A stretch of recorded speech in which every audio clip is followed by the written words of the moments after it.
I would hope that if we have a question, by the way, Lane has signs, I'm sure Elliott and Brent have signs as well, but be sure to grab one of Lane's and see one of them if you want one of theirs. I would hope that any questions that y'all ask will be something that we would want all three of them to answer, not just a question single one of them out or me as the moderator. Well, can I answer a few Yeah, things sure, real quick? sure. So with regard to some of the questions about mental health, that is one thing that we have as, kind of our Knox County delegation, been incredibly supportive of in trying to get a regional mental health facility here. So this past session, what we were able to pass was a TASER study. What TASER does is they'll evaluate, look at it, and that gives us leverage to whoever the new governor will be, and then also leadership to say this is necessary, this is why we need it to be funded. Most people know that our local jail is the biggest mental health hospital here regionally, and that's not how it should be. We shouldn't be putting our corrections officers or their staff in those positions that they're not trained to do. That needs to be done by those mental health professionals. So some of the things that we did with respect to mental health is we put $1 billion and we're leveraging some federal dollars as well to kind of help with the rural health transformation program, some of the rural health hospitals and different agencies. The other thing that we did was we put $3 million to expand K through 12 behavioral programs. So having social services in our public school system to address a lot of those issues and a lot of those needs. With regard to safety and drugs, that's something that I've had to live with my husband for over 30 years with his career. And so I've seen firsthand how it impacts not only our law enforcement officers, but also the people in our community.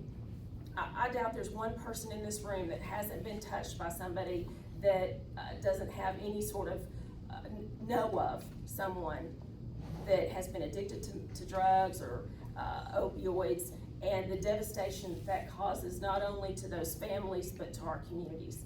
We're seeing a lot of that in our school system now because you've had a lot of those kind of drug addicted babies that were in the NICU that are now in our school system, and we don't know how that presents. In a lot of cases it can present as behavioral issues, but sometimes it's, their brains were not formed properly. So we're going to have to put more special education teachers to address and try to help those students as well, because our regular teachers, they're not equipped to handle a lot of those students. And so there are a lot of needs, there are a lot of things that we have worked on. We banned kratom this past year, which everybody kind of calls the drugstore heroin. We have enhanced fentanyl and the punishments for fentanyl and for xylazine, but it's like whack-a-mole, because you can create legislation that puts people in jail for a certain drug, but they'll make something else to do. I mean, who would think people would do bath salts or snort bath salts, but they do. So it's something that we're constantly aware of, that we stay on top of, that we do and work hard for. And so I just wanted to say that. This past session, we really addressed illegal immigration. And illegal immigration, one of the things is it touches it touches our healthcare, it touches our education system, and it touches our hospitals and our jails. So that was something that we felt was incredibly important to know the numbers of. What are we actually spending on illegal immigration, and how was that impacting our school budgets? Because we have to have more teachers available to speak a second language. How is it impacting our healthcare system? How is it impacting our jails and our law enforcement and people in our community that are victimized by that? So those are things that are very important to me. Those are things that I helped to sponsor and helped to move forward and voted in favor of. All right, anybody got a question? Got a question. Yes, David. Why in the world did they close the Lakeshore Mental Health Facility when obviously it was needed? We'll let Elaine go with that first. You would probably have to ask the mayor and the governor at that time. At that money under the table. So that was I hate to Governor criticize- Haslam, and who was the mayor? I hate to criticize the fellow Republican. Governor was Haslam. Governor Haslam closed that facility. Who was the? Y'all got anything on Well, the closing link? Go Well, ahead. just, Go ahead. yeah, on mental health, I do agree, it's a problem. You know, if you go down to Market Square, as Brent said, it's a serious problem, it needs to be dealt with. And also out in our community, there's fentanyl everywhere. We do need to devote more funds to that, so I think I'm in agreement with that. Well, and certainly, I guess my concern is that, I mean, that's, a lot of times legislators, and I'm not saying it's Representative Davis, but a lot of time legislators, when we can't make things work that legislative year, let's do a study. We had a study in 2024 that said we need a mental health hospital in Knoxville. We're still not doing anything. Now's the time. So we can do another study and another study or whatever, or we can just get something done. And so that's, again, why we closed, like what the governor and the legislator and their priorities at the time were. I'm not saying it was an inappropriate priority to close that facility. I mean, because, you know, institutionalizing folks, I mean, that stopped with Ronald Reagan, you know, way back when. And so they went away from that. But obviously, we're not talking about institutionalizing folks at Lake Shore, but we're talking about a facility so that someone needs relief over 23 hours, if they need a bed to stay in so that they can get back on their feet and get the help they need, we don't have enough beds. And so now's the time to push and do that. And yes, I agree, there's a coalition that's been working on this, and no doubt that Representative Davis has been part of that coalition. But we need to push harder. We need to push harder, and I'm gonna be there to do that. All right, any other questions? Yes? Any thoughts on school choice? There was some movement on the school choice bill at the end of Well, session. they increased it from 25,000 to 40,000, right? No, Well, 35. 35. Who wants to go first? Brent? You want to I- go first on school choice? I can do it. All right. Yeah. We'll- So Brent, it then we'll was- go all the way over to Lane. So it was 25,000 students for the first year, 2 years ago, and then it went to 35,000. They pushed for 40,000, and then they settled on 35. And so that's what it ended up getting settled on. Again, that was, I think it's $7,290, $95 per student on the first year, and then it went up to a little over $7,500 per student the second year. Now, that's 3,500 students that we're talking about. I think the original numbers, the estimation was that about 70%, 68 to 70% of those students were already in private schools and then got accepted into the program and went to private school. The rest of them are, I think, what originally was intended, it would be for parents to have that choice. If their student is in a failing district, that they can move their child, have a choice to move their child to a private school. And so that was the idea. And again, we have a TISA funding scale. So again, it's $7,000, 7,000 and something is what we spend per student. And then obviously, if they need additional funding for whatever reason, then we add to that. But that was the idea on the dollar figure, right? But at the end of the day, we have to continue to look at the program. The idea is great. The idea for parents is great. If you have a kid, you need to do something. You need to do something as a parent now. If you say, I'm not happy with the education in my public school system that I'm going to right now, I have an option to go. If it's an option. The problem is the private schools in Knoxville are substantially higher than $7,500 per year.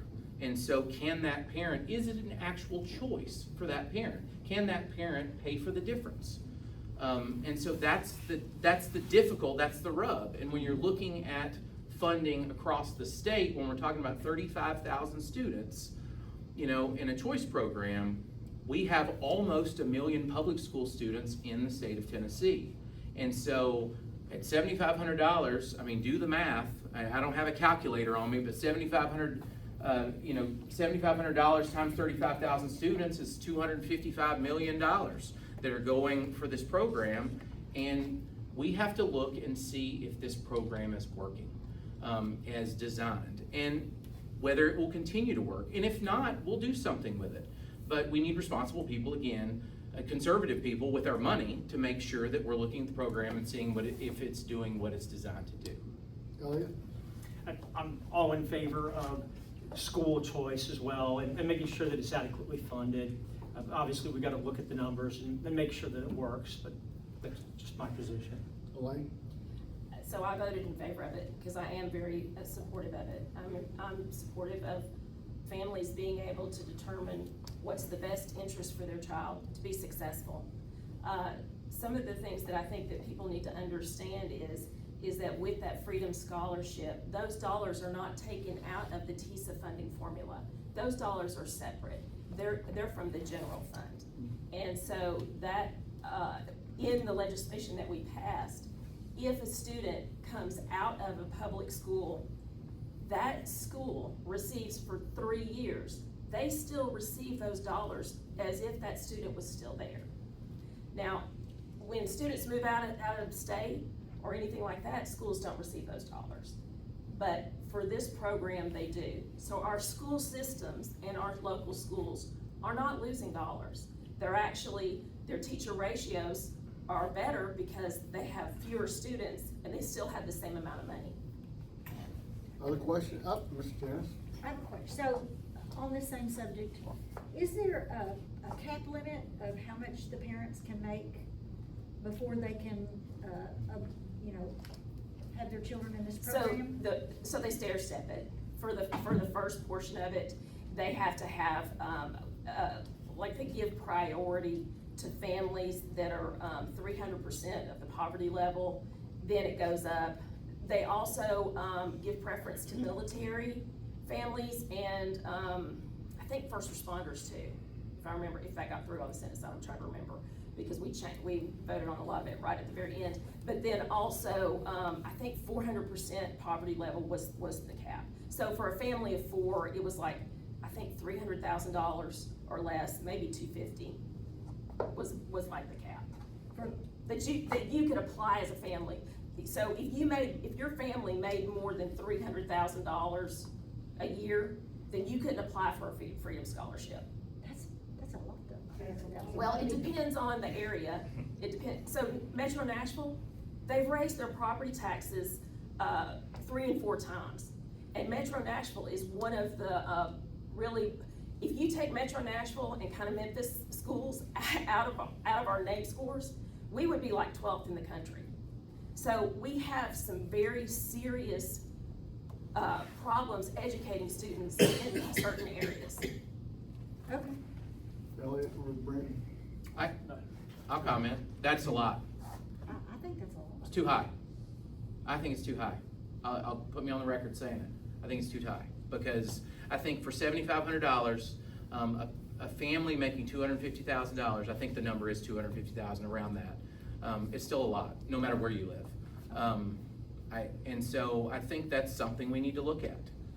Whether that's, it did step up from the first year, it was in the 100,000s now, or 175,000 or something. I don't have the number right offhand, but it stepped up to 250,000, and so, or around that ballpark. But I think that's high. But again, you gotta look at the numbers, seeing what it's intended to do. But I think it requires someone in office to say, hey, to speak up and say, is this really what we should be doing? All right, Fletcher? So the model that Tennessee took over for that, it's shown that the state that model's been used, that over 70% of the money is going to wealthy families. So that being said, it's a choice. People can choose. So what are we doing for the families that choose not to have kids? Are we gonna be working to get them checks as well? Oh, I don't, whichever one wants to go first. So this is for families that their children are in the education system. For sure, but it's still our tax dollars that choose not to have kids. The 35,000 students, that's like, for 1 million students, you have close to 85 to 90% of your students are in the public education system. We have probably about 100,000 that are in homeschool, 100 to 120,000, and then probably around 100,000 that are in private school. So the majority of people in our state choose public education, and it goes to public education, and that's what it goes for. But there are times where there are people that want to choose to have their student in a private institution. Now, a lot of times when we say private institution, we think Webb, that it's a $30,000 a year school.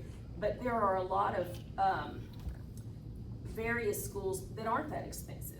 There are, River's Edge here is not. Emerald Youth. Yeah, Emerald Youth. Well, Emerald Youth is a charter, so it's paid for out of TISA funds. It's a Okay. public school. Right. And so that's, I think where a lot of times people forget too, a lot of those charter schools are public schools as well. So we're wanting to present options for families. Fletcher's just trying to figure out if he doesn't have a kid, how he can get a $7,500. Yeah, like, how do I get check, my right? 7,500, because my tax Yeah, dollars are I- going into the fund. I'm following. Martin? Yeah, I wanted to touch on Second Amendment issues real quick and just hear your all's viewpoint on two things. One, constitutional carry, and two, red flag laws. Constitutional carry first. Listen, I've been prosecuting drug trafficking cases, and felons have guns.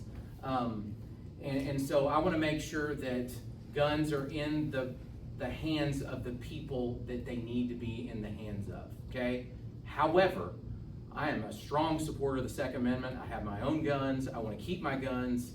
I wanna make sure that I continue to keep my guns, right? And so I wanna make sure the right folks have guns. And that's the key. With red flag laws, it depends on what it is, right? If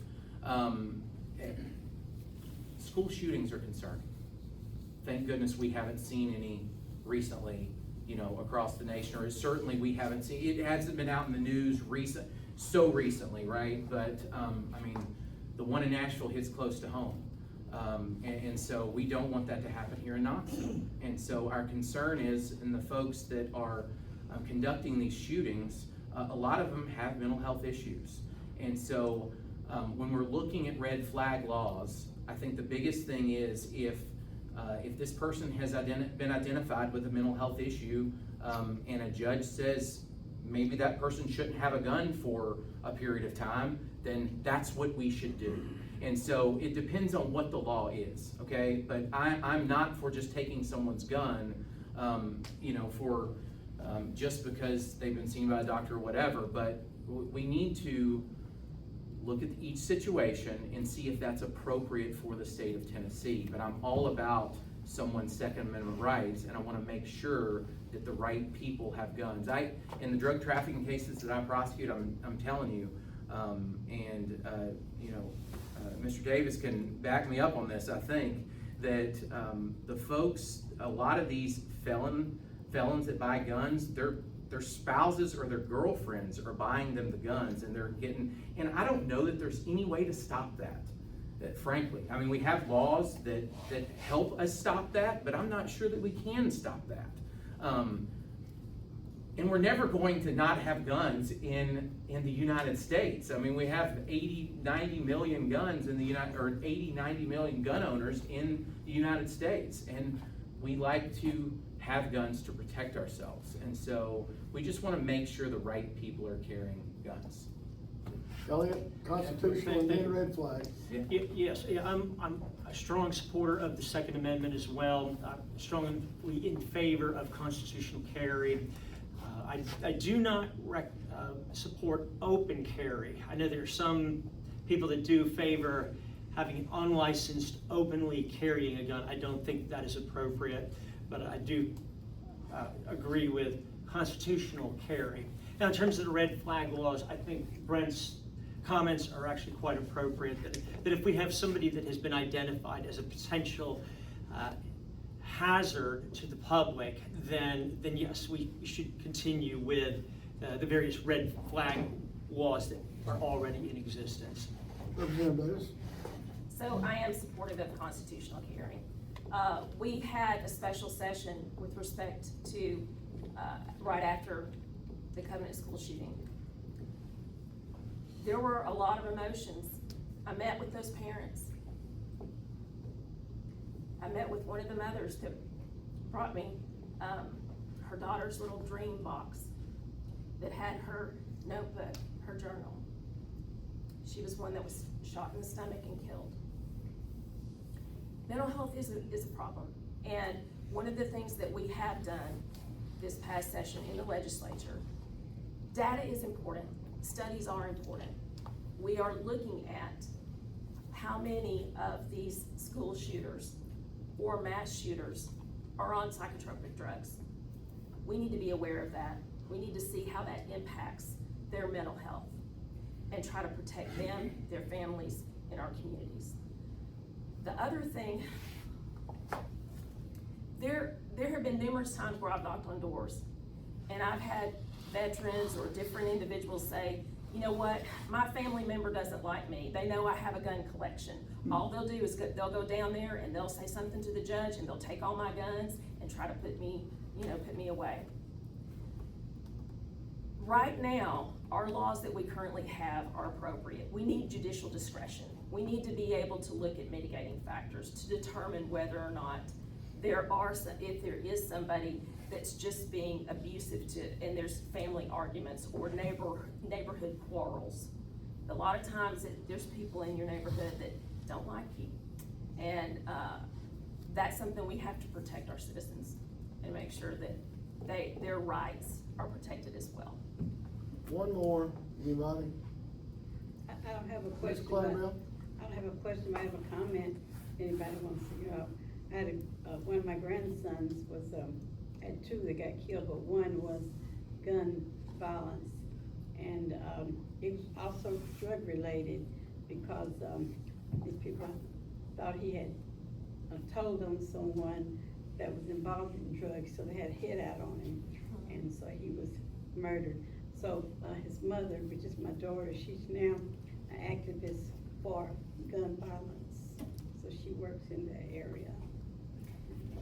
Thank you for that, because a lot of times on our Judiciary Committee, we hear so many people that will tell their stories and be vulnerable in that way to try to make sure that we're addressing those things, so thank you for that.